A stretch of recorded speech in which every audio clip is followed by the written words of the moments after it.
Hello, everyone. Welcome to Flock Talk. I'm Erin Morgan, and I work for the members of the Ontario Sheep Farmers.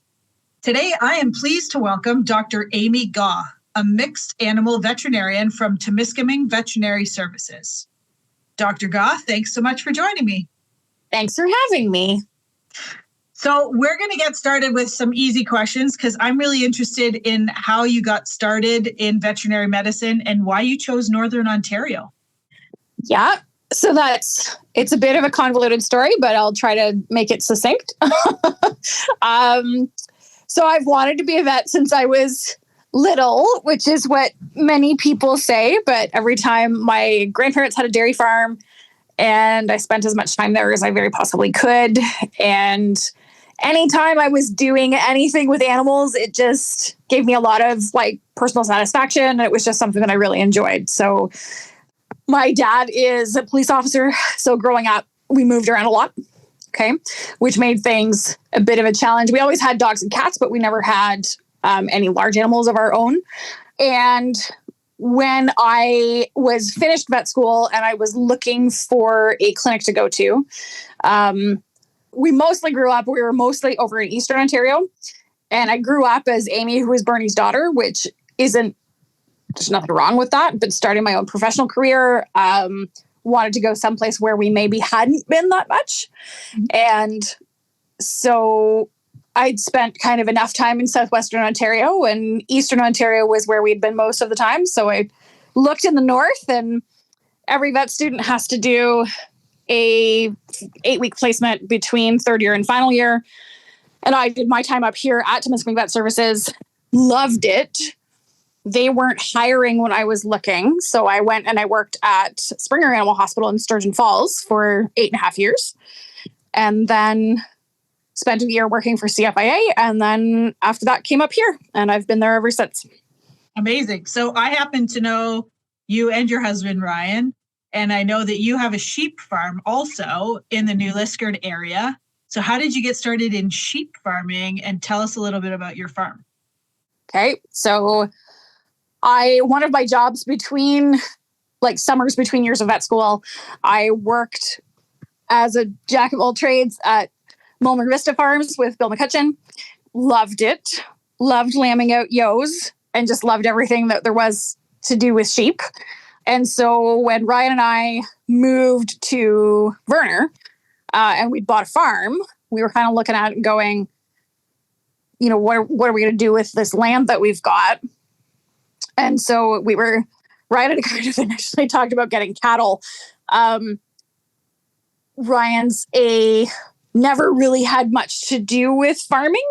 And we kind of talked about it and said that if you don't know what you're doing with a beef cow, she absolutely could do some real damage. And if a sheep gets mad at you, she might boil you down to the ground and you might say some not so pretty words, but there's less risk of getting hurt and that type of thing. So we started with a flock of 10, which was a reasonable number to just kind of start and see whether or not it was something that Ryan could get into.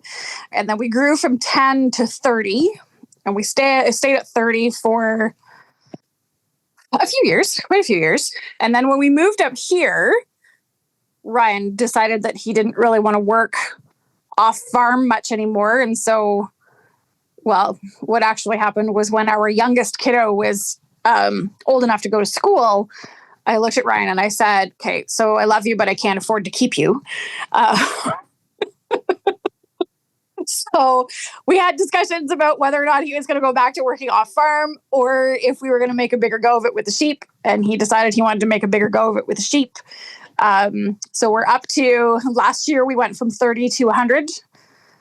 This year we went to 150, and then we'll keep back another 50 ewe lambs this year. We'll go to 200. And then we're going to kind of see where things settle out.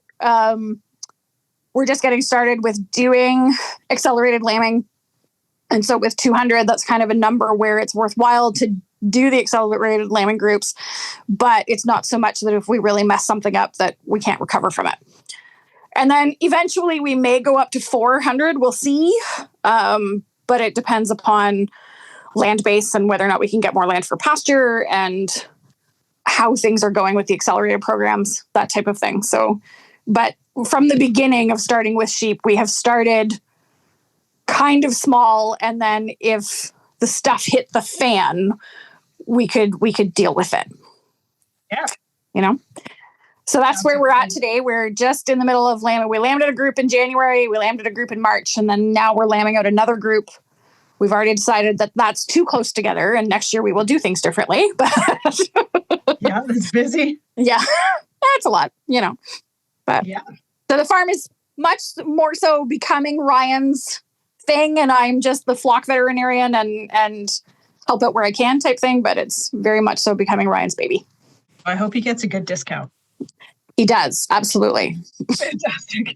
So we actually are going to be talking a little bit about Cache Valley virus today because, I understand that you guys have seen the virus in Northern Ontario for the first time. And so that prompted some information going out to Northern producers. And it's a really great opportunity for us to talk about the virus for all Ontario producers. So can you tell us about the virus, how ewes are infected, and what the effects are on unborn lambs? Yeah. So the virus is transmitted by mosquitoes. Okay. And the virus has been around, it was first diagnosed at least in 2011 in southwestern Ontario. So it's been in Ontario for a while. It's actually been recognized in North America for quite a number of years. It's believed to be kind of ubiquitous around North America. And so when the mosquito gets infected, obviously an infected mosquito has to bite a sheep. Okay. In that process, if it's infecting a sheep that isn't pregnant, that sheep doesn't really, they don't show any clinical signs. We'd never really know that sheep has been exposed to the virus. But if a ewe is exposed to the virus for the first time while pregnant, and she's less than 30 days in gestation, so that first 30 days or so of her pregnancy, most of the time what will happen is that fetus or set of fetuses will just die. And that ewe will you'll either see her come back and get bred again, or if you're not keeping your rams in that long, you may just have a lower than expected pregnancy rate for that preg check. Or if you're leaving it, if you're not preg checking, you may just get fewer ewes lambing than you thought you maybe would in that winter lambing period. And then the other interesting thing about it is if she's exposed while pregnant during that 31 days to about 50 days of gestation, that's when the virus can wreak havoc on those fetuses, and it can cause quite a few birth defects. Okay. If a ewe is exposed or a pregnant ewe is exposed after roughly 50 days of gestation, it really doesn't seem to have any effect on the ewe or on the fetuses. So we're really we're talking about a pretty tight timeline. There's really only about 3 weeks of time in there that is the risk period. Okay. And the groups that it's really affecting, it's not affecting any of those producers that are breeding or just doing in-season breeding. It's really only affecting those producers that are doing accelerated lambing programs in kind of mid to late July into August for those winter lambings and, trying to produce lambs for the Easter market. And then what do the lambs look like when they're born? What is the impact of the virus if that fetus isn't aborted? Okay. It's really bad. It's really gross. The lambs look really weird. So specifically, we see things something that's called arthrogryposis, which just is a technical term for joints that are fused and they won't bend. And that can happen to pretty much any joint in the lamb, and does happen in multiple joints in the lamb. Often the jaw of the lamb, the bottom jaw, is really, really short. The neck and the back are often really twisted and aren't nice and straight. Then they're not formed properly the way that they should be. And we often see a lot of decreased muscle mass on the lambs. They just don't have nearly as much muscle as they would if they were normal. And then on internal exam, we often see some changes. You can sometimes see gross changes in the brain. The brain often just doesn't form properly. The lamb that I diagnosed Cache Valley on this past February, to sample and for testing, we take brain tissue and send that off to the lab. And this lamb had been frozen. And when I opened up the brain case to take a look, there pretty much was no brain. It was just kind of an ice cube in there. And so I put the ice cube in a bag and it thawed, and it confirmed the next morning that there really was no brain tissue in this particular lamb. Crazy. So if the joints are fused, I assume then that the ewe has trouble delivering that lamb. Yeah, a lot of the time it can be really... This is one of those conditions that I call, I say it makes it really hard to go to the barn some mornings, because you've got lambs or ewes that are having a really hard time delivering these babies. And then when producers go to help them out, they're really, really tough to get out sometimes. And so you can sometimes see not just lamb losses, but also ewe losses just from dystocias and difficulty with getting these babies out. When you can't make those joints bend to get those legs up to get them out, it's tricky and it's frustrating. Any advice there on how to help? There's no such thing as too much lube, and patience and time. And I know it gets cost prohibitive, but certainly sometimes your veterinarian can do some things like, this is gruesome, but they can sometimes help to cut off pieces of those dead fetuses to make it easier for that lamb to be delivered. So I heard, anecdotally, that the number of ewes infected with Cache Valley virus seemed higher in 2024. Is that something that you saw in Ontario? So I've heard about it too. I mean, I haven't witnessed it a lot firsthand. We did have this one flock where I made the diagnosis. He lost, it was only like 5 to 10% of his ewes that were really affected. But again, we're just starting to see it. I certainly have heard stories from producers where they were losing 30 to 40% of their lambs, if not 50% of their lambs this season. And my heart goes out to them. That's just heartbreaking when that happens. Yeah. So if you know that the numbers are on the rise and it's mosquito borne, what are we doing to avoid it? You created a bit of a one-page document with Heather on our team and Yep. gave some advice on ways we could avoid infection. Yep. So, I mean, you have to try to keep the mosquitoes from getting access to your ewes, which I realize is a challenge. But particularly on those pasture-raised systems, I talk to people about if you've got any pastures where there's stagnant water, so ponds, ditches, marshes, that type of thing, anywhere close to them, try not to pasture your early bred ewes or your breeding ewes on those particular pastures. And then where possible, trying to bring them in at night so that they're in a building that won't completely eliminate their exposure to mosquitoes, but it certainly can help to reduce the numbers. And the more mosquitoes they're bitten by, the greater the chances of them coming into contact with the virus. And then once a ewe has been infected, is she likely to have deformed lambs in the future? Should you automatically call? Yeah, from the data that we have right now, if that ewe has aborted or had malformed lambs from Cache Valley virus, she's not likely to do it again. Okay, so would I call a ewe based on the fact that she had Cache Valley lambs?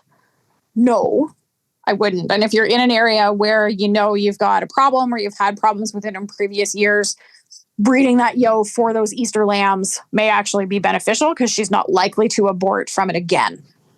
Oh, good. Oh, okay. That's excellent. So yeah.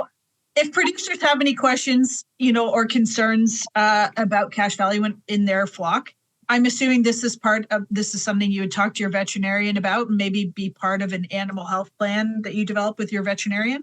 Yeah, exactly. So Ryan and I too, we had we did a group for, we did an August breeding that lambed in January this past year for Easter lambs. And we were really glad that we did it. But when this diagnosis came through, I sat him down and said, what do you want to do about this? Because there's, as with most decisions that producers have to make, there's always like cost benefit, or there's risk and benefit. And the risk that you take is like if producers are really adverse, they really don't want to see Cache Valley, they don't want to have problems with it. If they can wait to breed until we've had a good heavy frost and the mosquitoes are dead, the likelihood of his sheep being affected by Cache Valley are really, really minimal. But I realize that also then brings up that question of, but I want to have lambs for Easter because of that price increase that we get. So you have to kind of balance that risk of Cache Valley virus versus the payoff that you can get for those Easter lambs. So it's definitely a conversation to have with your veterinarian. And because unfortunately we don't have really, the only strategy that we have for managing it is avoidance. There isn't a vaccine. It's just preventing them from coming into contact with the virus to begin with. Right. And I'm assuming also managing standing water on the property as much as exactly. possible. Yeah. Any of those breeding grounds. Yep. Amazing. Okay. Well, thanks very much, Amy. I really appreciate you taking the time to talk to us about the virus today. You are welcome. Not a problem. And thank you for listening. If you enjoyed this episode of Flock Talk, please subscribe to your podcast app to receive alerts for our future episodes. And please share our podcast with your friends. Hey, Stacey, what's new at Ontario Sheep Farmers? One event we would really like to feature is Field Day 2025. That's going to be hosted by Ontario Sheep Farmers and large flock operators.